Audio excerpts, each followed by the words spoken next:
वालेकुम। क्या खाना खाने के बाद आपको खट्टे डकार आते हैं? क्या खाना खाने के बाद आपके खाने की नाली में बहुत जलन होती है? क्या आपके मुंह में पानी आने लग जाता है? क्या सोते में मुंह से पानी निकल के आपका तकिया भी भीग जाता है? क्या सोते सोते भी आपको मैदे में जलन होती रहती है? तो हो सकता है आप GERD का शिकार हो।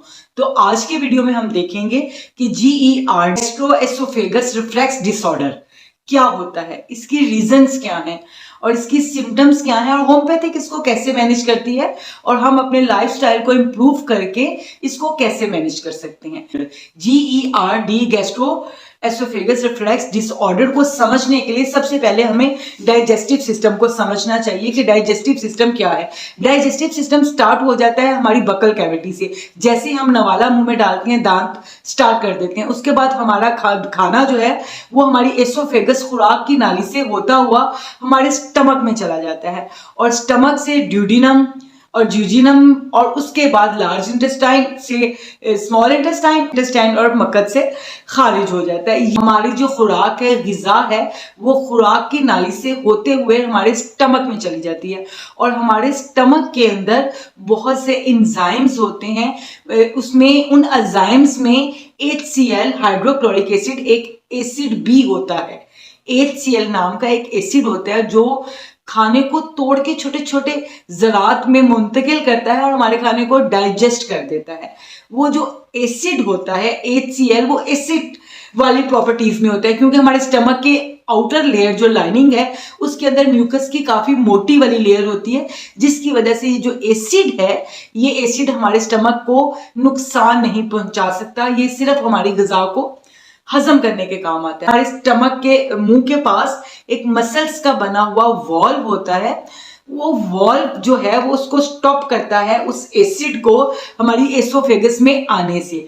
लेकिन अगर कुछ वजूहात की वजह से आपका जो वॉल्व है वो अगर ढीला हो जाता है, उसके मसल्स रिलैक्स हो जाते हैं या वो वॉल्व जो है वो खुल जाता है, तो जो एसिड हमारी ग़िज़ा को डाइजेस्ट कर रहा होता है वो एसिड हमारी एसोफेगस में आने लगता है। एसोफेगस में इतनी प्रोटेक्शन लेयर नहीं लगी होती, जिसकी वजह से वो इसको बर्दाश्त नहीं, इसकी एसिडिटी को बर्दाश्त नहीं कर सकती और हमारी खुराक की नाली के अंदर जलन होना शुरू हो जाती है, खट्टे डकार आना शुरू हो जाते हैं, बाज़ दफ़ा वॉमिटिंग भी स्टार्ट हो जाती है। देखते हैं कि वो कौन से रीजन है जिसकी वजह से LES लूज हो जाता है और हम GERD का शिकार हो जाते हैं। फर्स्ट रीजन है वो हाइटस हर्निया है। हाइटस हर्निया में क्या होता है कि हमारा स्टमक जो है वो हमारे डायफ्राम को ऊपर की तरफ पुश करता है, जिसकी वजह से LES खुल जाता है और हमारा जो स्टमक है उसमें एसिडिटी स्टार्ट हो जाती है। इसका जो नेक्स्ट रीजन है excess use of smoking. Smoking की वजह से भी जो LES है वो रिलैक्स हो जाता है। अल्कोहल के यूज की वजह से भी LES जो है वो लूज हो जाता है। ओवर ईटिंग की वजह से भी LES जो है वो लूज हो जाता है और हम एसिडिटी का शिकार हो जाते हैं। नाइट ईटिंग की वजह से खाना खाने, ये जो हमारी आदत है कि हम खाना खाने के फौरन बाद लेट जाते हैं, इसकी वजह से भी LES जो है वो लूज हो जाता है और हम एसिडिटी का शिकार हो जाते हैं।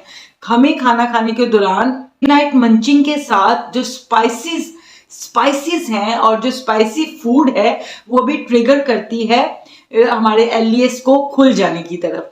अब हम देखते हैं कि इसकी सिम्टम्स क्या हैं। इसकी सिम्टम्स यही हैं कि खाना खाने के आधे घंटे बाद या थोड़ी देर बाद आपके स्टमक के अंदर खट्टे डकार आना शुरू हो जाते हैं, मैदे की नाली एसोफेगस जलना शुरू हो जाती है, पेट में बहुत ज्यादा हवा भर जाती है, जिसकी वजह से बाज़ औक़ात खट्टी उल्टियां भी आना शुरू हो जाती हैं और बहुत ही अनकंफर्टेबल सिचुएशन क्रिएट हो जाती है। और बाज़ दफा ये एसिड से भरा हुआ पानी जब बहुत ज्यादा रिटर्न होके आपके थॉट तक आ जाता है तो आपका गला भी खराब हो जाता है, आपका मुंह का जायका खराब हो जाता है, आपके मुंह से कड़वा पानी पैदा होता है और गला बंद हो जाता है, आपकी आवाज। इसी वजह से बहुत से लोग जब सुबह उठते हैं तो उनकी आवाज चेंज हुई होती है और उनकी आवाज जो चेंज होती है वो इस LES के लूज होने की वजह से, स्टमक की वजह से, एसिडिटी की वजह से होती है।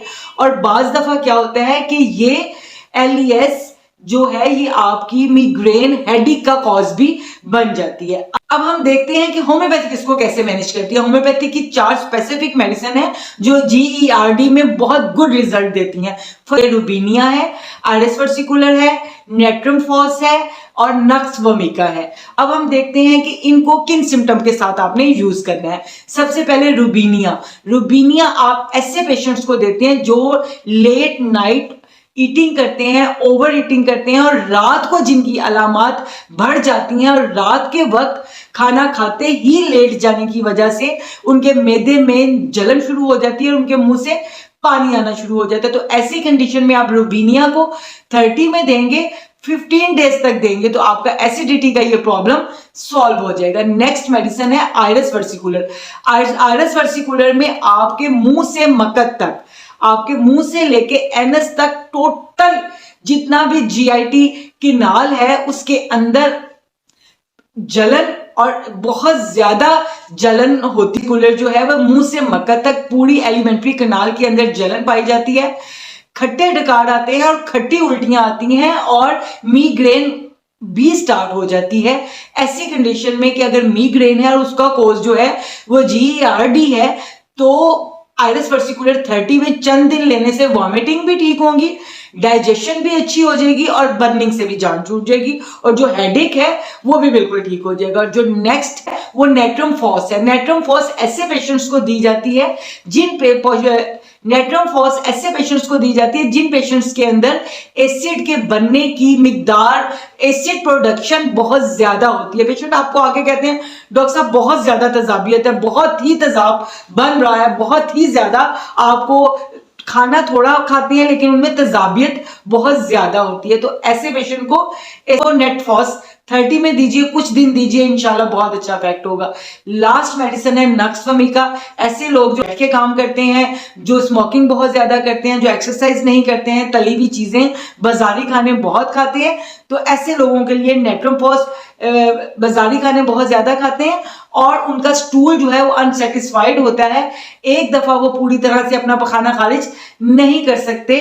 ऐसे पेशेंट्स के लिए नक्स वोमिका 200 में दीजिए, 1 डे छोड़ के दीजिए, बहुत अच्छा इफेक्ट करेगी। तो अब हम देख लेते हैं कि हम अपनी लाइफस्टाइल को किस तरह इंप्रूव करके GERD से जान छुड़ा सकते हैं। सबसे पहले जिस वक्त आप खाना खाएं, खाना खाने के 3 घंटे बाद आप लेटने की तरफ जाएं।